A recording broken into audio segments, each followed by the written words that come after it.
Hello everyone and welcome back to our channel. So today I'm going to show you how to favorite a page in Notion, and that's pretty easy. So simply open your Notion app, look at the private section and select the page that you want to add in your favorite list. So as you can see now I'm on my page, and in your page you can see this star symbol,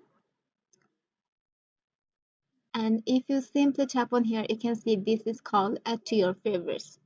Just simply tap on here and that's it.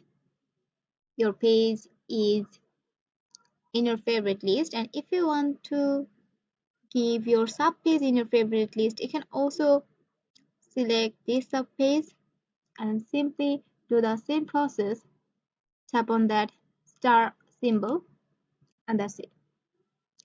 But yeah, whenever you add your main page in your favorite list, your sub page is automatically add in your favorite list, so you don't need to select your sub page and add add this in your favorite list. As you can see, this option favorites, and this is our favorite page.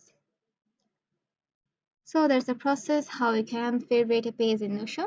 Hope this video find to help you. If you have any questions, let me know in the comment sections and keep in touch with us.